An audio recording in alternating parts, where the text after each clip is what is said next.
The classes that benefited from the rise of capitalism were also those which brought us the age of liberalism. We have seen how progressivism continues the conquest of humanity by the global marketplace, and we have discussed ways to restore values beyond the economy. This piece will apply class analysis differently. Anti-Enlightenment thought, from Joseph de Maistre to Julius Evola, has claimed that links between the ages of Protestantism, liberalism, and modern progressivism exist. The claim of radical Protestantism and radical liberalism being the same is sure to raise some eyebrows. Despite themes such as freedom being important to all three, it's not at all clear how a religious dissenter in the 17th century, a liberal revolutionary in the 19th century, and a progressive activist in the 21st century can have anything in common. The thesis of this piece is that class analysis can refine our thinking on the topic. It holds the key to reconciling the differences in a social context and place them in a common economic tradition.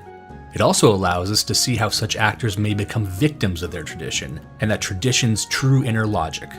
For the sake of brevity, we will mainly focus on Britain and America rather than continental Europe.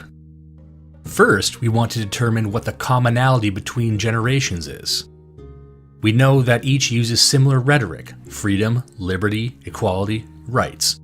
Of course, the precise meaning of these words shifts in the mouths of liberals, socialists, progressives, and dissenters, but the fact that the same words are used is important. The shared use of words should lead us to suspect a common philosophical chain of inheritance. In the Anglosphere, particularly in America, political liberty was explicitly tied into the religious liberty championed by Protestantism. Post-liberal movements such as socialism and progressivism based their challenge on the idea that bourgeois liberalism had been unable to fulfill its values. Shared language is not just incidental, but the result of an ongoing dialectic in which later generations are continuing or challenging the work of earlier ones. An important tool in our analytic toolbox is the work of Alasdair MacIntyre concerning the relationship between language and morality. Political ideology is tied to morality since it always contains implicit ethical claims or rejections. MacIntyre's work focuses in part on changes that occurred in our way of defining moral thought. Known as a virtue ethicist, his work After Virtue details the impacts of these very changes. One focus is our inability to understand much of the classical and medieval understanding of virtue. The part of his work that interests us is his observation that the changes have been masked by the shared use of the same moral language. We continue to use the words of our predecessors, words such as virtue, justice, love, etc., but we have emptied or replaced their meaning. An important shift happens during the Enlightenment with regards to the link between moral language and human nature. From Aristotle to Aquinas, morality is discerned by reflecting on human nature and human telos. From the Enlightenment onward, a shift occurs towards rules-based moral propositions. This culminates in deontology, utilitarianism, and the like. Importantly, it jettisons the idea that one can legitimately derive an ought from an is. MacIntyre claims that the Northern European culture where the Enlightenment originated is represented by the secularization of Protestantism, but also, even for those who believe, a change in the modes of belief. It is not surprising that key questions arise about the justification of belief and, most of all, about the justification of moral belief. We are so accustomed to classifying judgments, arguments, and deeds in terms of morality that we forget how relatively new the notion was in the culture of the Enlightenment. Consider one very striking fact. In the culture of the Enlightenment, the first language of educated discourse was no longer Latin, but remained a second language among the learned. In Latin, as in ancient Greek, there is no word correctly translated by our word moral.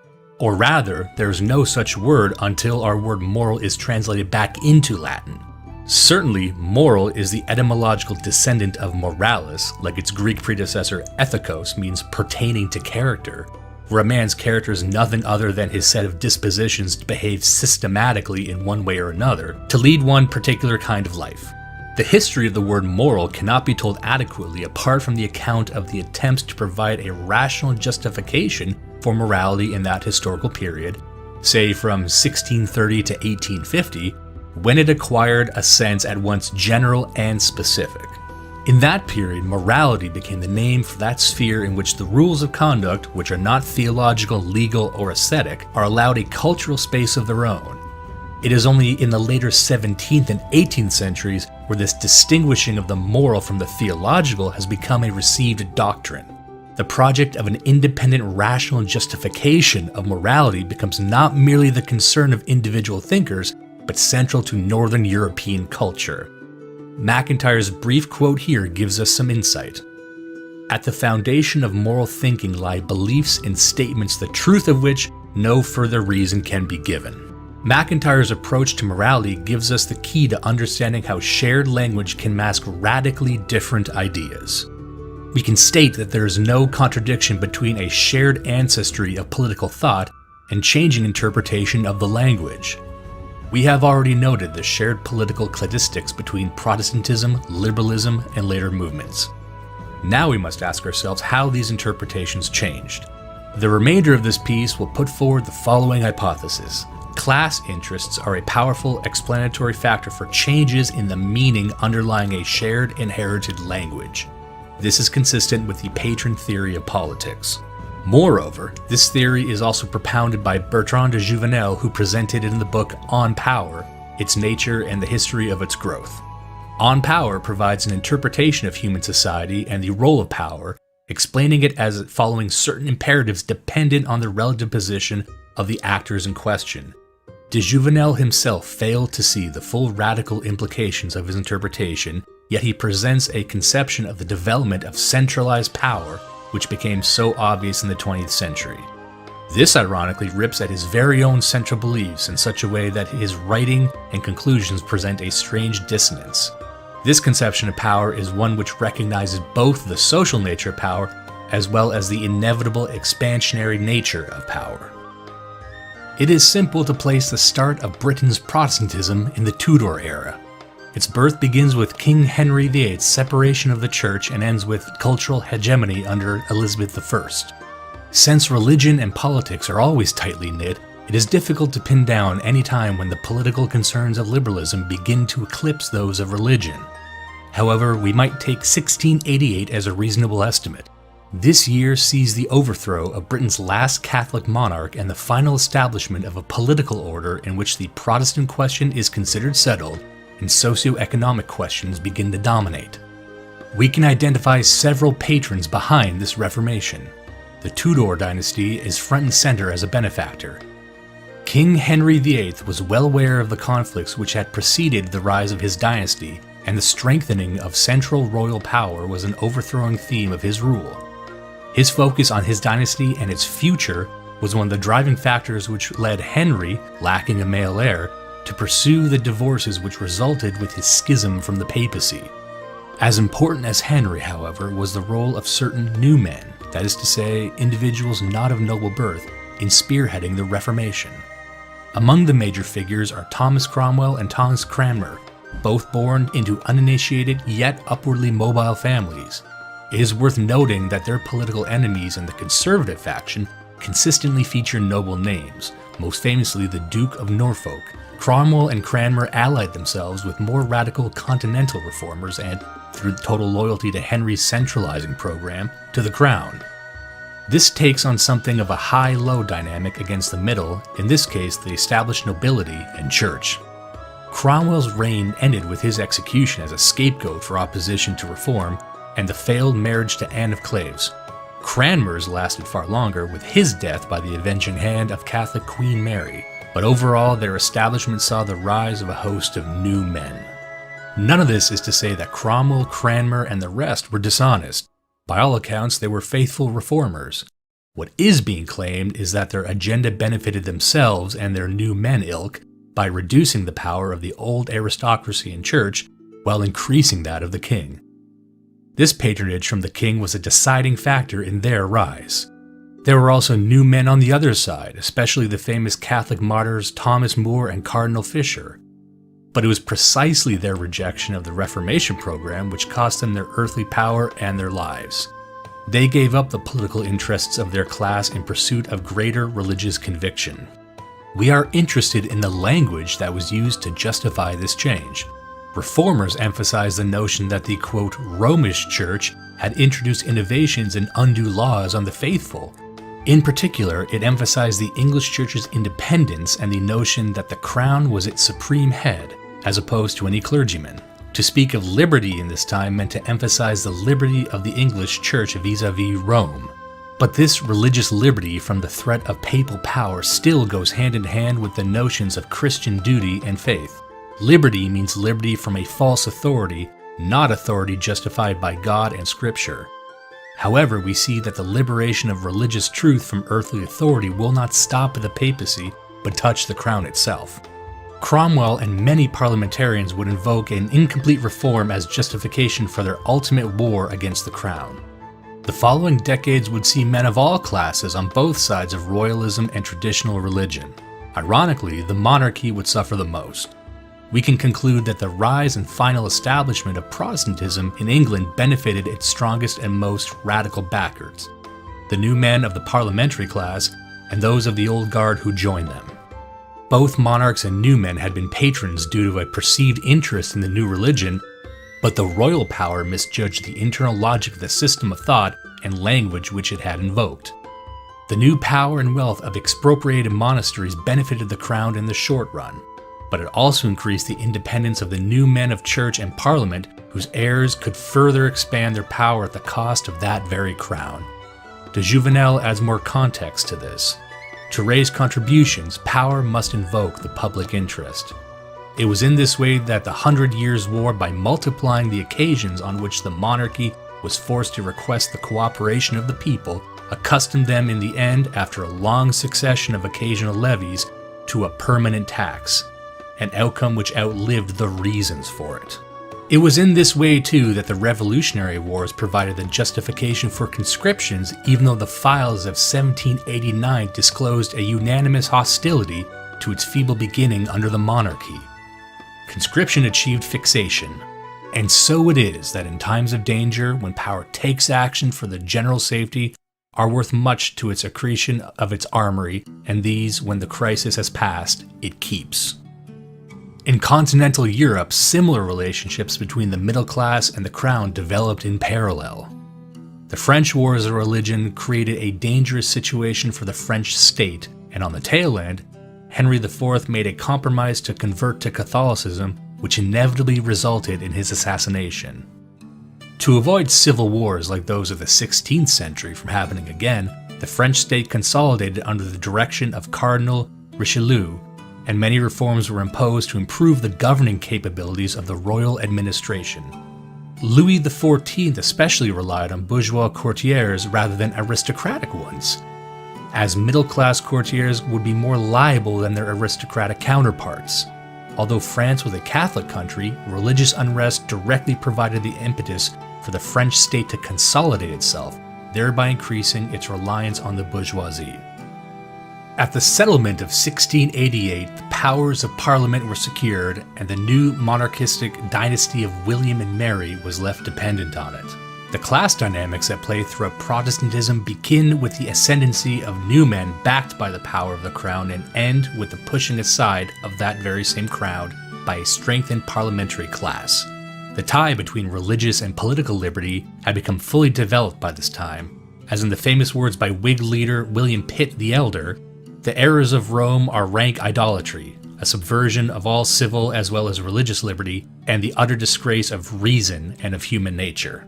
The 18th century saw political liberalism come into its own as a system of thought. In this period, many new families ascended into the parliamentary classes, including Pitt himself.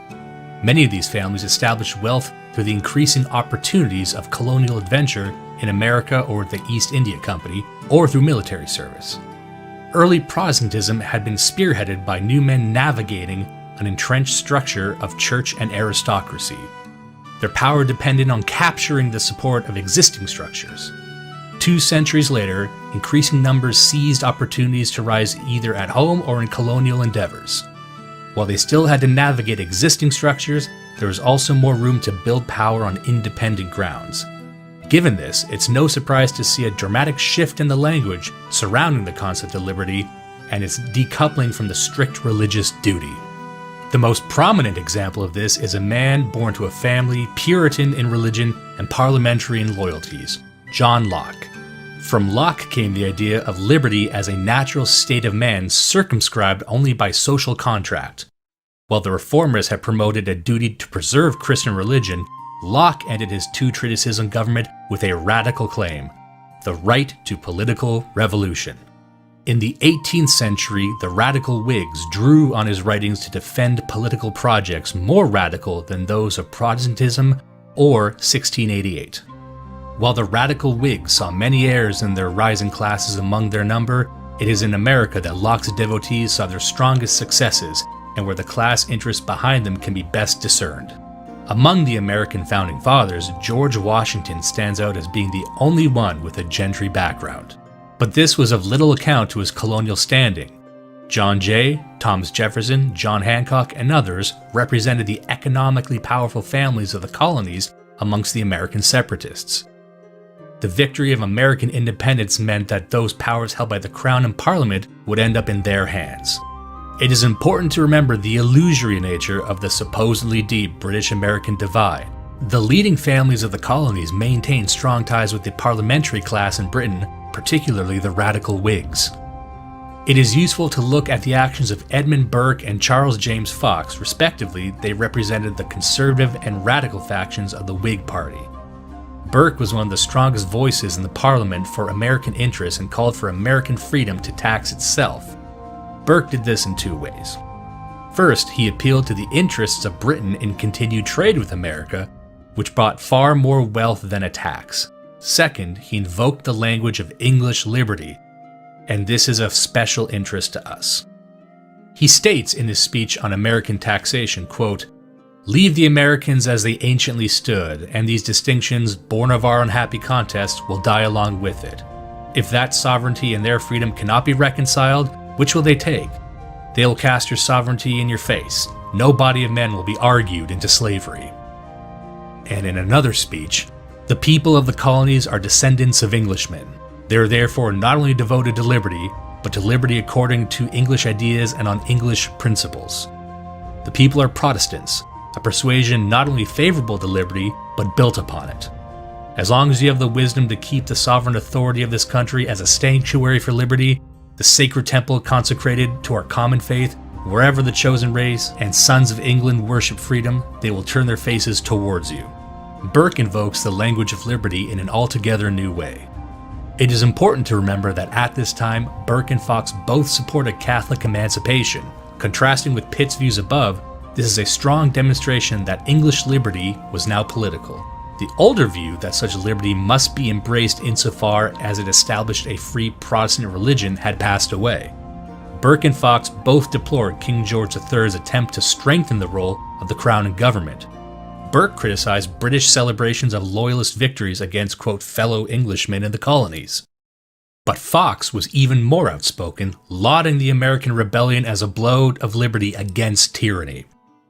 When America faced defeat at Long Island, Fox declared his hope that, quote, "We shall never desert those who have acted unsuccessfully upon Whig principles."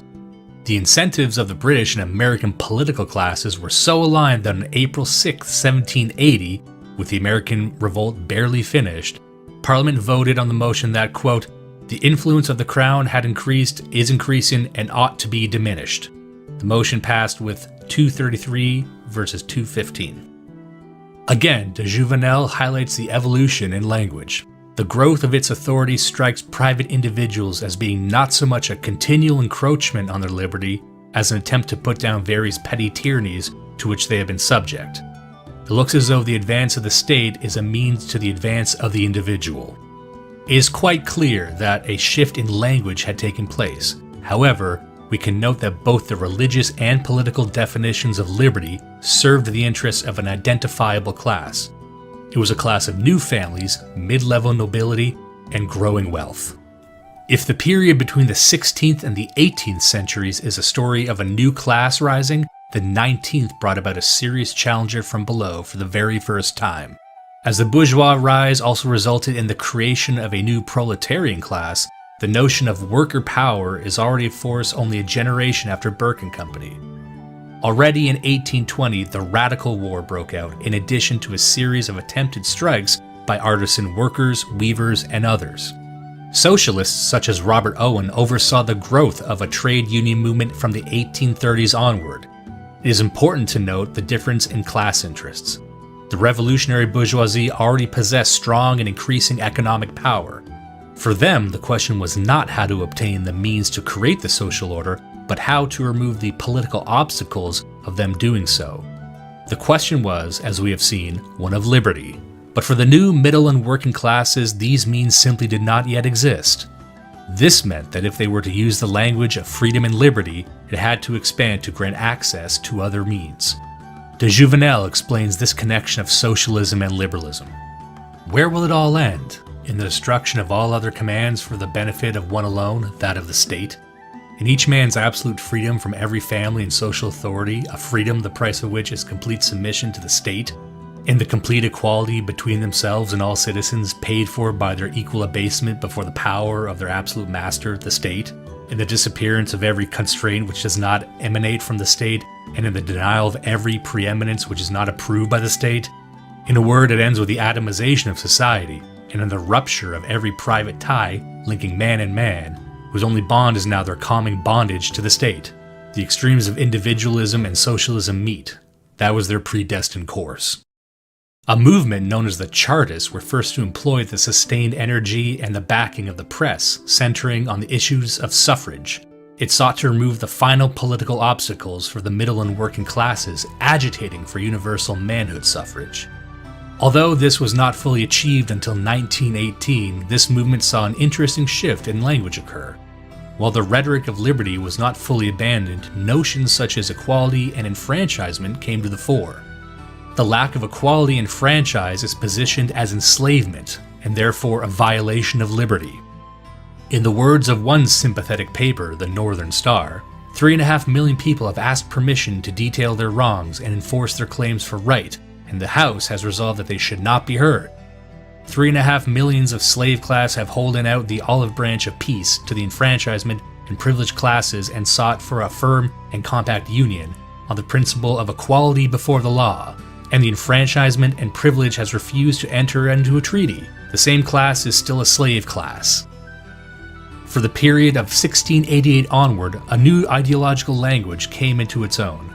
Taking pre-existing concepts of liberty, it refined and reinterpreted them.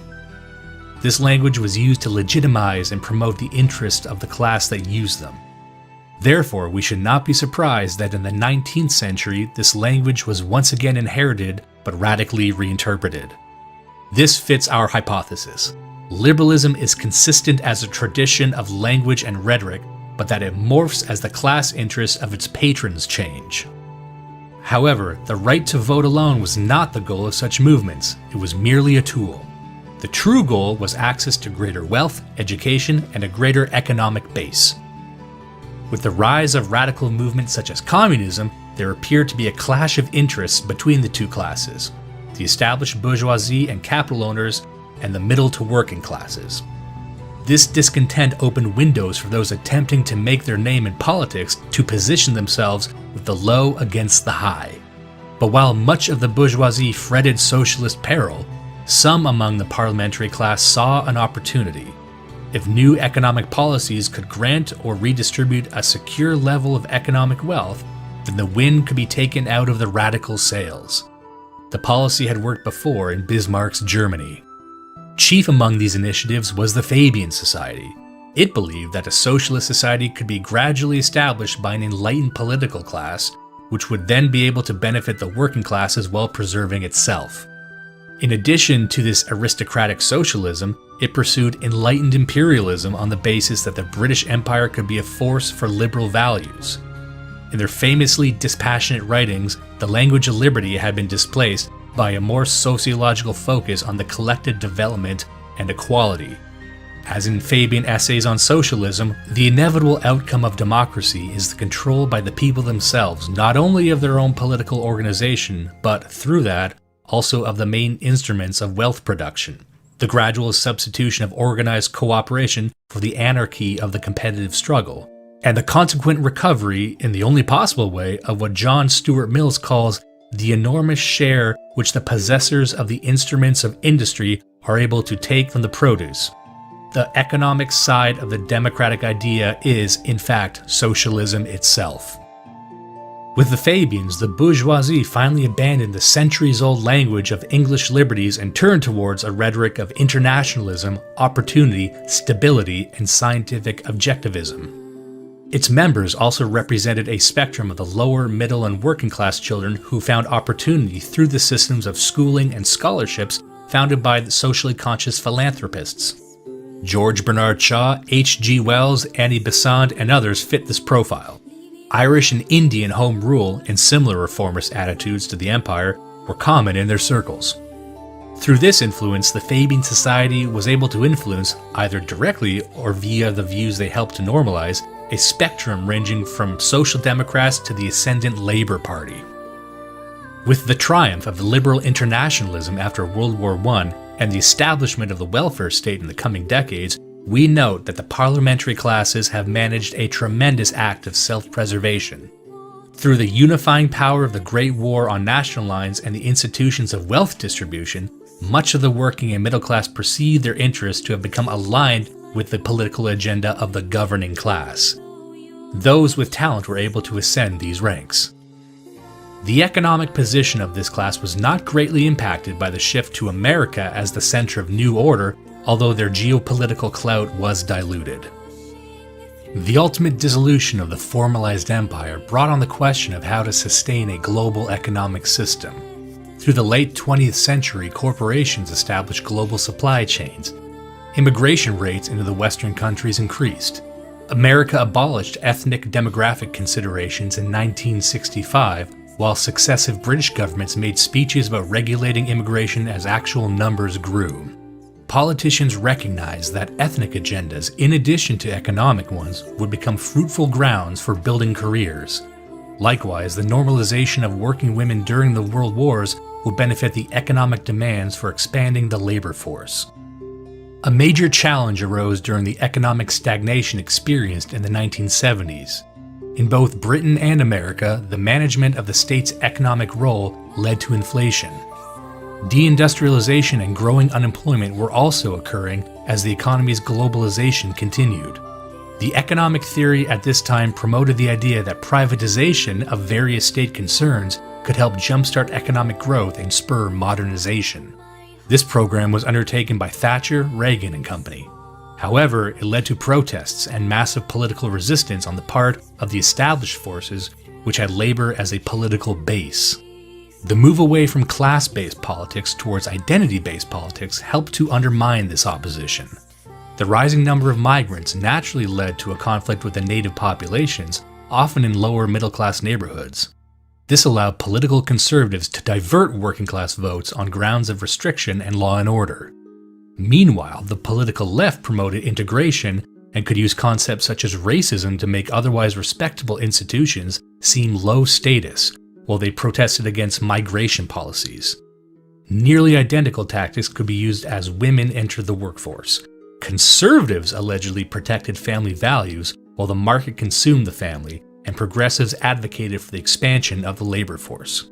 The result was a classic high-low game where the economically powerful were able to fracture the institutions of working and middle classes from beneath.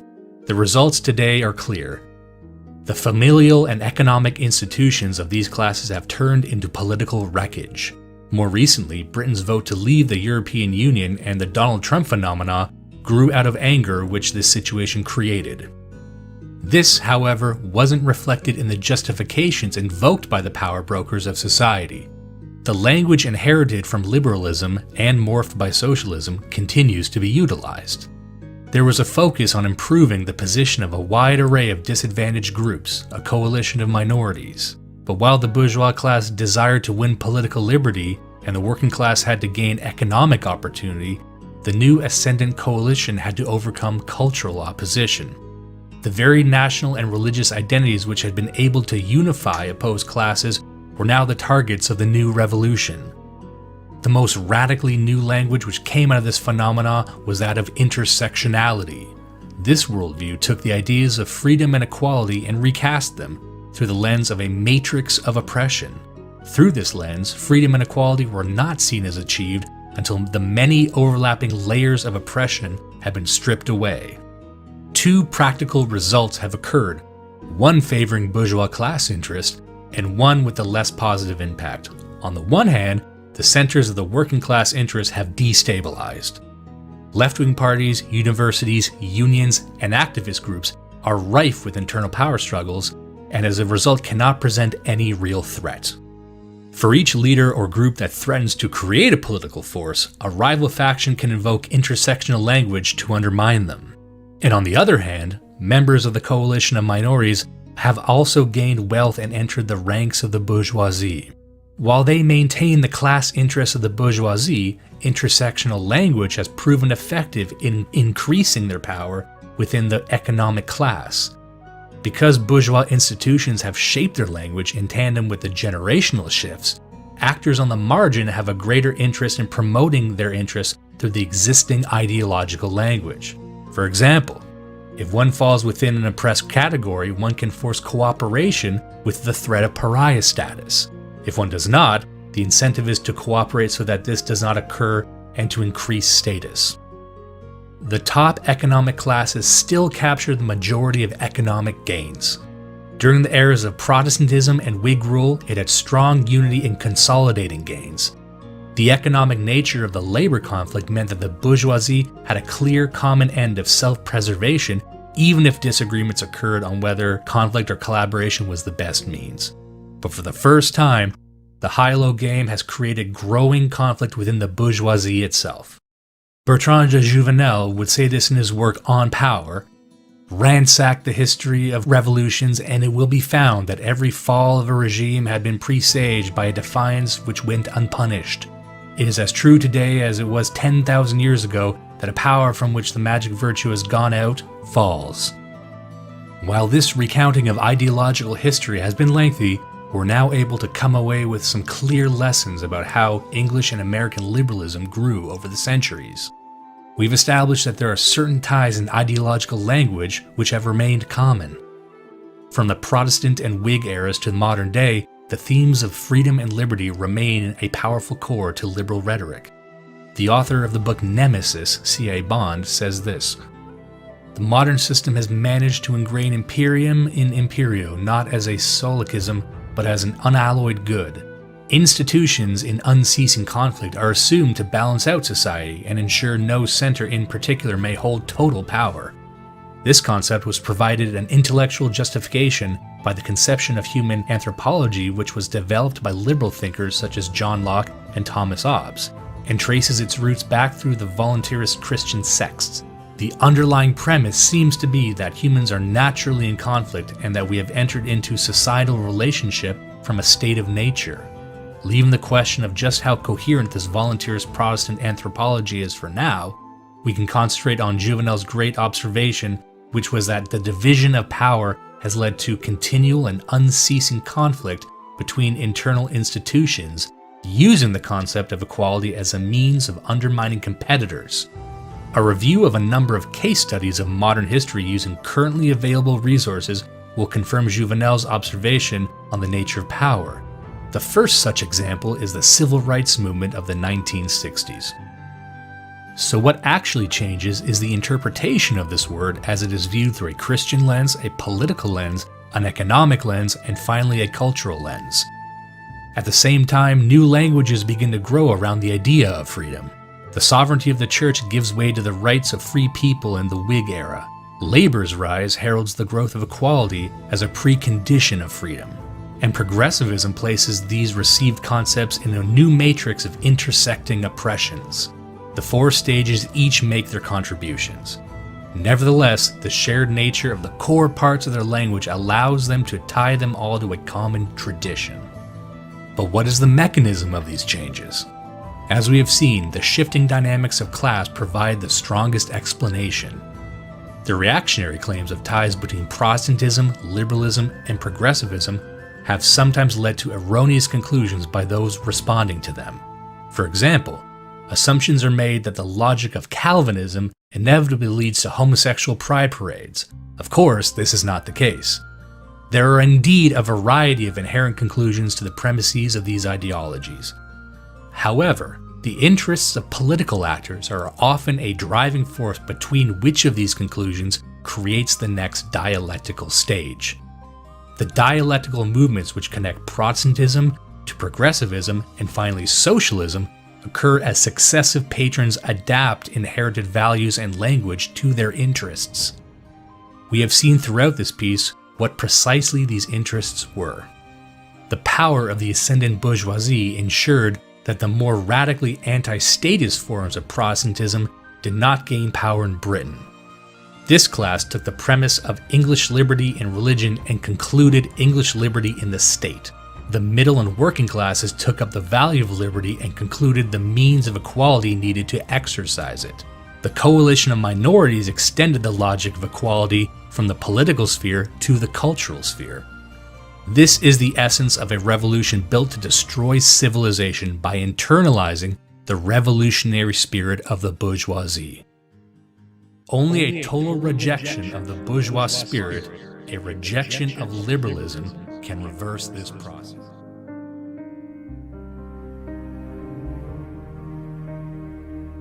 Destroy, O Lord, and divide their tongues, for I have seen violence and strife in the city. Day and night they go about it upon the walls thereof. Mischief also and sorrow are in the midst of it.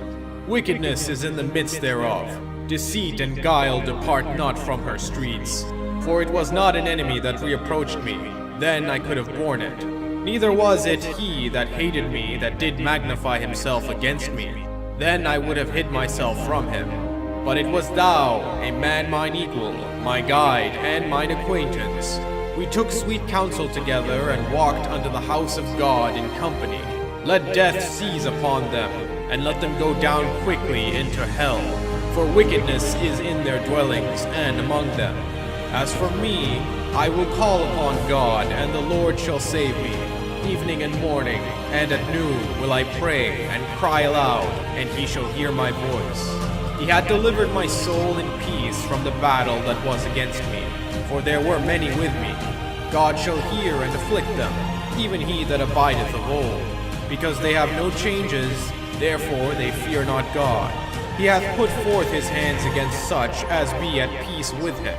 He hath broken his covenant. The words of his mouth were smoother than butter, but war was in his heart.